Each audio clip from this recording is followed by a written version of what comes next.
Hello, thank you for coming.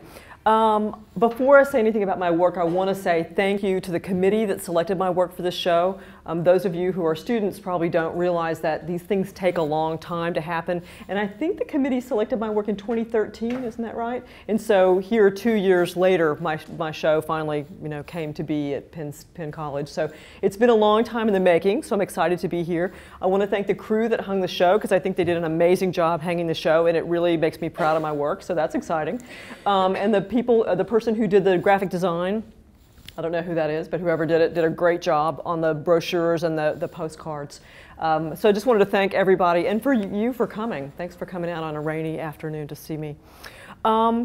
So I'm going to talk more about sort of the philosophical groundings of my work and the influences of my work, and I think the technical things about how the work is made, I'm happy to tell you anything you want to know, but I'm going to let you ask that in questions after I finish talking. So any technical questions, just hold on to those and I'll answer those at the end. In 1980, when Carolyn Merchant wrote her book, The Death of Nature, I was just graduating from college, and I was just getting my degree in philosophy from Tulane. And in her book, she talks a lot about the recent history of modern science. And I say recent, starting from around about the 15th century forward. She talks about the development of modern science and modern thinking. And one of the people that she talks a lot about is Francis Bacon. And I really found it interesting that in her conversation about Francis Bacon, she brought to light something I wasn't that aware of, which was that with scientific thinking became this approach to nature, which is this very scientific methodology, which has to do with trying to understand nature by interrogating nature and by wresting the truth from nature and trying to pull the truth out of nature, instead of thinking about the natural world as something that you would observe or somehow have some sort of more congenial relationship with. The language from Francis Bacon, according to Carolyn Merchant, her view is that the language is very aggressive and sort of dominating. And she also talks a lot about René Descartes and about the way he talked about dominating nature and bringing nature under submission. And I remember when I was an undergrad student and studying Descartes, and I was intrigued with the idea that philosophers try to understand who we are, how we got here, how we know the world around us. And I think that those questions were things I found really intriguing as an undergraduate student. When I studied the early Western philosophers, they used this scientific method, and Descartes was, of course, the first one we studied, and he asked these questions. So, how do I know you're there? How do I know I didn't invent you? And how do I know I'm here? And how do I know that I exist? And so he decided that he would use this scientific questioning on himself, and he would say, well, okay, so if I don't know anything out there and I don't know anything else, how do I know I'm here? Well, okay, I'm thinking. So if I'm thinking, then I must be here. So they're the famous, I think, therefore I am, that you've all heard before.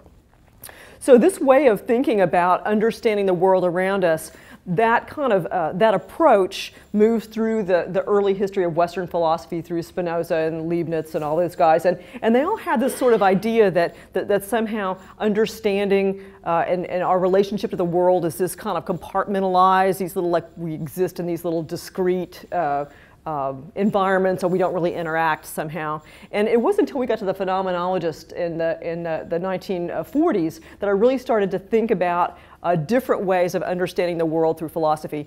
And the phenomenologists are really cool. Maurice Merleau-Ponty was one of my favorite writers, but I read Husserl, and in Husserl he talks about existence being like an onion, where you have these layers around you, and you have these layers of experience, and you understand and know maybe things most immediate to you, but things that are in the outer limits of your experience, maybe things happening across the parking lot or in the next room or over there at the table where the snacks are. Those kinds of things are also somehow affecting your experience of the particular moment. So I was intrigued with that idea that we can't really know the world unless we can't know ourselves unless we think of ourselves in a context in terms of the world, because we're never out of that context. We're always in the world. So we can't know the world separate from us or know ourselves separate from the world, because that just isn't, we don't ever have that experience. So those are things that kind of have informed the way I began making photographs. And I got my degree in philosophy and of course realized that I couldn't really get a job in philosophy. And no one told me that you could get a teaching job in philosophy if you got a PhD. So I didn't even think that that was an option. So I decided that I would do the next logical thing and get an MFA in photography. So I began studying photography. I'd been making photographs since I was in high school. And when I started making photographs in my MFA, I was trying to think about how would I explore those philosophical ideas that I was interested in through my photographic work. I had really good mentors. So at Tulane, I had a graduate student named Jan Brantley, who was amazing. And I had as a graduate student, I studied with a woman named Susan K. Grant. And both of these women were really instrumental in teaching me to trust myself, that I had ideas, and if I made the work, that the work that I would make would somehow reflect those ideas, whether I wanted it to or not, just by virtue of the kind of choices that I would make, the kind of things that I would select to photograph, the direction that I would choose to go in would necessarily be influenced by the way I was already thinking. So I should just trust that and move on. So that was a really great bit of advice from both of them. And so I continued to make work in graduate school, mostly studio work. But in about the year when I got out of graduate school and worked on my own for a while, I at some point decided I wanted to really think about the relationship between the human world and the natural world.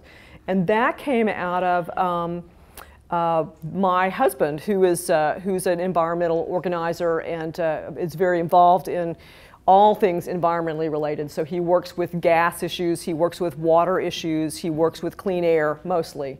And working with him and getting to know what his concerns were and hearing about the details of how people see nature and how people treat nature in the environment made me think more about going into nature and trying to make some work that began to talk about these issues that I'm concerned about.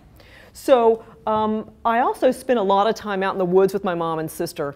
They're both sort of amateur naturalists, and they like to walk through the woods, and they stop and they'll both stare at some plant that I'm not even really quite sure what they're staring at, and they'll pull it up and look at the leaves, and they'll have this long argument about whether it's got a, I don't even know the terminology. They'll have some long argument about some detail of the leaf pattern or the origin of the plant or the Latin name for it.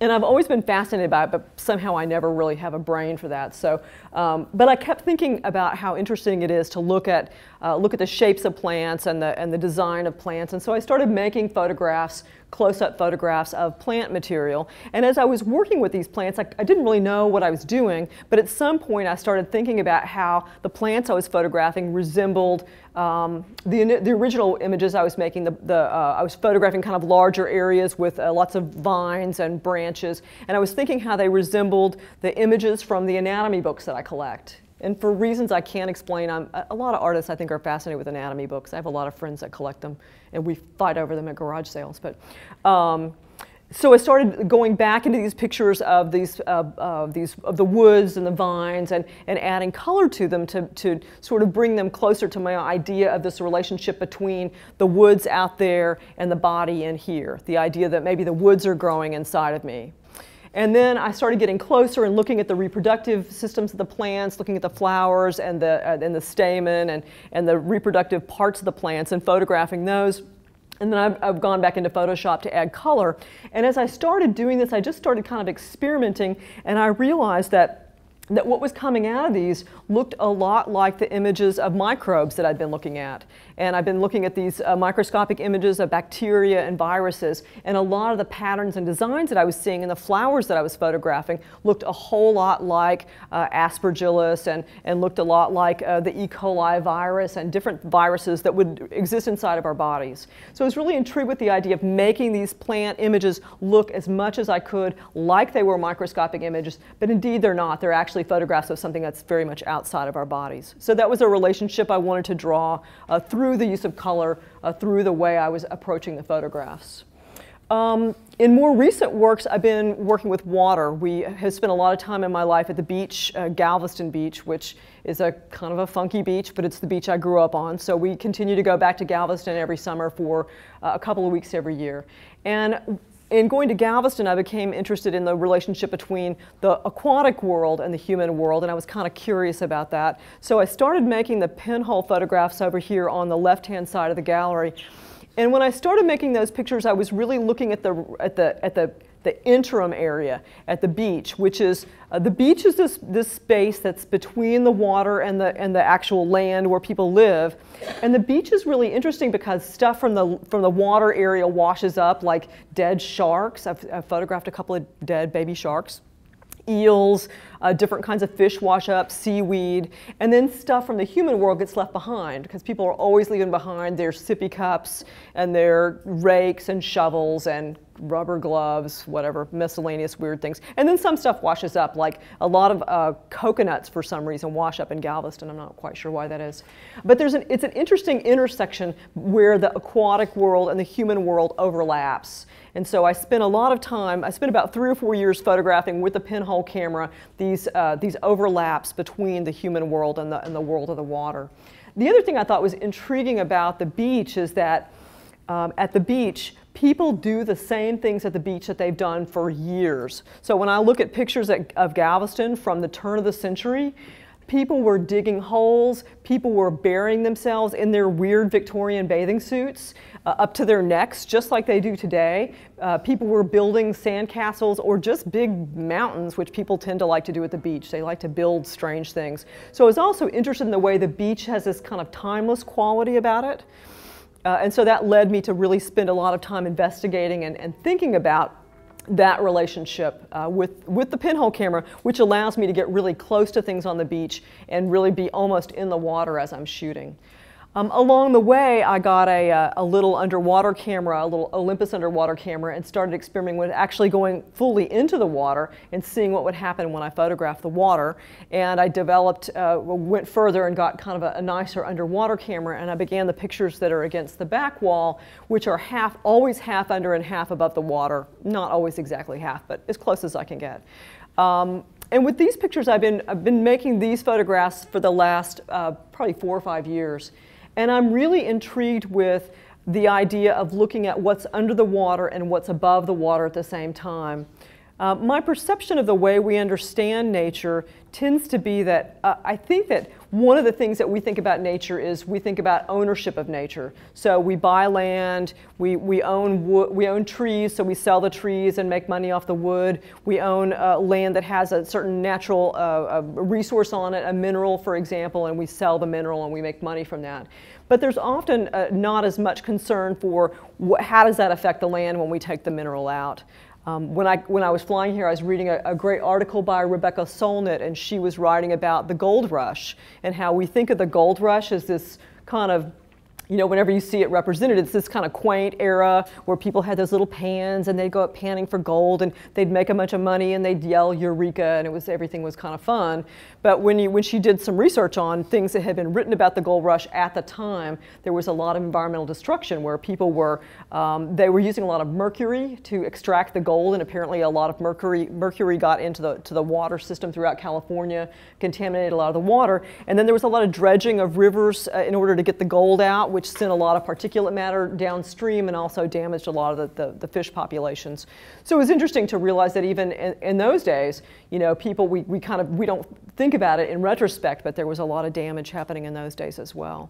So I think that, you know, on one hand, we think of the environment as a place where we use what we need and then we leave it behind, but we also think of it as a place where we go to recreate. So we want the water to be the water that we can jet ski on or we can swim, but we don't really think much about what's beneath, what's underneath the water. So what I wanted to do in this latest series of works was kind of point to what's underneath and get people to think about that there is something underneath there that we're not that aware of. So in this most recent work, I've been photographing in Texas, and I photograph in 4 different parts of Texas. I'm from West Texas, so I photograph in Lubbock. And in West Texas, if you know anything about West Texas, which you probably don't, it's really dry. So there are some years when we only get maybe 3 or 4 inches of rain. The last year has actually been quite a bit better, but there are years where we get very little rain. But we have this interesting phenomenon called the Playa Lake. And the Playa Lake is a depression that's lined with I guess it's lined with clay or some material that holds the water. And when it rains, these playa lakes hold the water even through the worst of droughts. We still have some water usually in the playa lakes. And the depressions hold water from the rain, but they also become runoff for the cities. So everything that anyone dumps into the storm drain ends up in the playa lake. So whether it's antifreeze or oil or whatever people are using, it always ends up in the lakes. So from a distance, they look sort of pretty, and then you get up close and they're kind of gross. They're kind of weird. Although there's a move to clean them up, and people fish in them, which I think is very odd. But anyway, so I've been photographing the playa lakes, and I like that because I keep going back to the playa lakes. I can return to them anytime I want to. I can continue photographing there during the school year because I teach. And then I also photograph in East Texas where my mom lives. And East Texas has a lot of really beautiful lakes and rivers that are very clear, but they also have a lot of invasive species. So there's a lot of giant salvinia and duckweed and other things that kind of push out native species. And so there's a lot of concern about that. In the summertime, I go to Central Texas and photograph in Junction and in some of the rivers in the hill country of Texas. And the last time I was in the hill country photographing, I went to Aquarina Springs, which is it's a river area that's controlled by Texas State University. And when I asked if I could go and photograph, they said, they looked at my website, they saw where I'd been photographing before, and they said, well, you can only come if you sterilize all your equipment with a chlorine bleach, because they were concerned about me bringing these invasive species into their waters. So I had to have everything sterilized before I could go. So I photographed in those areas, and then we regularly go to Galveston, and we photograph in Galveston every summer. And in Galveston, it's different every year. Some years when I go, there's a lot of some years there's a lot of seaweed. Some years there's a lot of different kinds of creatures washing up because of whatever's happening in the waters, which sometimes is related to what people are dumping because it's a seaport. Sometimes it's just related to changes in the currents or things happening, further off the coast. So there are a lot of reasons why different things wash up. None of it's really obvious, but I'm intrigued with seeing that process over and over again over the years. So I keep going back to these same places and making these pictures so that I can really see the evolution and changes in these waters over a period of time. In the hill country, when I photographed in the Llano River, which is in central Texas, there was a series of wildfires one summer, and for 2 or 3 summers afterwards, there was a lot of cloudiness in the water that I hadn't noticed before because there was so much erosion in the water. So as I make these pictures, I'm hoping that people will begin to think about, what is beneath the water? Is that area beneath the water? Is there anything in there? Is there any reason to think about it? Can we maybe consider that that's a community or an environment underneath there that we need to think about in terms of a border? Maybe there's a border between us and the underwater aquatic community that we could think of as another community that we care about or that we want to know more about and that we want to take care of along the way. So that's where I'm going with the photographs currently, and I'm continuing to photograph in the water. I just got a new piece of equipment, which is this a Canon D800 with this very massive housing. So I have to kind of keep photographing in the water for a while longer. But that's pretty much where I'm going with my work. Do y'all have any questions? Yes? So you were saying your main, I shouldn't say purpose, but your main interest is, what is going on underneath the water as what we're doing to the environment, what are we causing to go on, or what are we causing it to look like underneath the water? What I'm really interested in is just getting people to think about underneath the water as a place. As far as that goes. I'm really interested in getting people to think that it's not just a surface to swim on, but there's something under there. And sometimes what's under there is plant material, sometimes it's trash, there are all kinds of different things that are underneath the water. And I'm not so much concerned about the specifics of that as I am about getting people to just be aware that there's other stuff under there that we don't know about, that this is an environment that we're not familiar with. And maybe it's an environment we should become more familiar with. So more than anything, I'm just pointing. I'm just saying, look at that. Look at that and maybe consider it.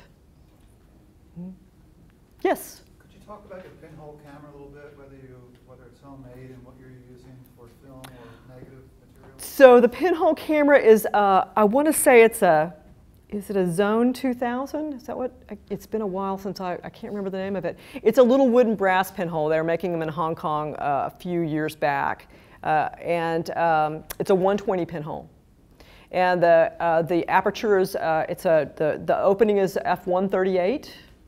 And I really like shooting with the 120 film because then I can scan it and enlarge it and I have a lot more control over the results. And the results with this little camera, it's a really tight camera, so I don't have to worry about, with homemade pinhole cameras, there's always the worry that, there's going to be a light leak or some kind of an issue. So I really have enjoyed this camera a lot. It's just very convenient to use, but it gives an angle of view that I really enjoy. So when I'm shooting with a pinhole with these, I use one of those little tiny tripods. And most of these, not all of them, but a lot of the pictures, I'll shoot right by the water, and I'll wait till the wave is just about to come up, and I'll stick the camera down in the water and take the picture and then pull it up again really fast before the wave washes over the camera. Although a few times the wave has washed over the camera and it washed the pinhole out of the opening. But I really enjoy being able to work close to the ground with the pinhole camera. And I like the way it kind of exaggerates things, especially for what I was doing at that point. Yes? How much editing and how much time goes into editing the photographs behind you? These a lot. I spend a lot of time editing these. So these are shot with a 120 camera. So I have a Mamiya, well, so is the pinhole, but it's a different camera. This is a Mamiya C330, and so it's a twin lens camera, and it's a twin lens camera that has a bellows. And because it has a bellows, it allows me to really rack out the bellows, and I can focus quite close with it. And I actually use a 55mm lens, so it's a wide angle for the twin lens, for the 120 rather. But when I rack the bellows out, I can really get very close and get things extremely sharp. So I'm photographing these plants. I'm usually using a flash with me so that I can illuminate them and really get a clear, clean picture and make sure that the picture is going to be sharp. And then I scan the negatives and I bring them into Photoshop and I do a lot of hand coloring. I just recently got a tablet so that now I can actually draw with them because I'm actually doing some more of these. I photographed a botanical garden in San Francisco recently, so I'm about to start using the tablet to do the photo manipulation in the future. But most of this was done with a trackpad, so I actually just move my finger around to do the coloring. Is it black and white film that you've colored? Yeah, absolutely. Yeah, so there's and most of these don't have any relationship to the color of the original things. The coral bean is kind of close. The coral bean is actually a pretty bright orange, but the rest of these, the color is completely manipulated. Absolutely. Other questions? So one thing I didn't mention about the pinhole photographs, the yellowish surface on them is from an encaustic coating. And encaustic is a mixture of wax and resin. And I mix the two together and I heat them up and then I dredge the print through it and pull them up and I kind of let the encaustic drip off the surface. And I added yellow pigment to the encaustic to kind of enhance the sort of yellowish quality of the photographs. But that's what that little drip line at the bottom edge is, the wax. And with those images, to polish the surfaces, I use a shoe polisher or a shoe buffer to polish them that I got at an estate sale. So it's weird because when you look at the surfaces, they kind of look like an old shoe. They're a little bit, they've got a little bit of, they're not perfectly flat, they're not perfectly smooth surfaces. They've got a little curve to them, a little curvature, a little bit of dimension to them, and you can really see that accentuated by the shininess of the wax. Is that multiple layers of wax? Sometimes two, but never more than two. Yeah. The encaustic is really fun to work with because it smells good. When did your decision to use the matting or the egg shape type for your series over here? Was that a conscious decision in the beginning of the series, or did that evolve? That evolved somewhere in between, and, yeah. And when did that happen? So when I first started the series, I was using sort of a more squarish kind of border. And I initially was interested in the idea of that you might be looking through a window. And I was thinking about when you're in a bus or a train and you drive through the landscape and you glance out that window and you see that one scene for just like, a fraction of a second. And I was thinking about that in terms of the way you'd see the water, just that momentary, here's a glimpse of something that you might see as you're moving through the environment. And more recently, I decided that I wanted to experiment with this more oval shaped because I really kind of was feeling more like I was doing maybe a portrait of the water in a way. And I was interested in looking at some of the old miniatures and the shape that the old miniature portraits were often a kind of an oval. And so I decided I would experiment with that for a while and see, and I really kind of like the way it kind of accentuates the distortion of the pictures. It makes them feel a little bit more, almost like they bulge out a little.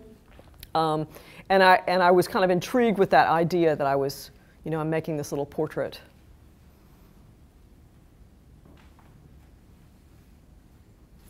Did you add the border to your pinhole pictures digitally as well? I did, yeah.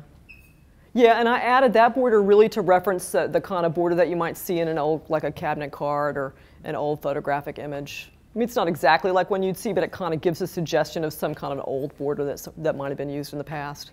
And part of that comes from the idea that you know, this idea that at the beach these same things go on over time, the same kind of rituals. And I like the idea of making the photographs in a way that they almost kind of, you can't really tell when they were made. They may be old, they may be contemporary. I kind of tried to take some of that sense of the time out of them.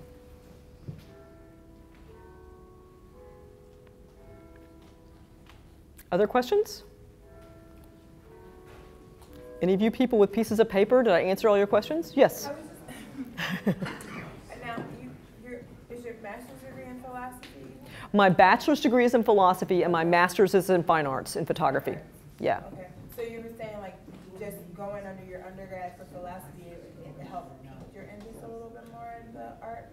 Well, you know, I was really interested when I went into the MFA program to really think about how could I talk about these philosophical ideas visually.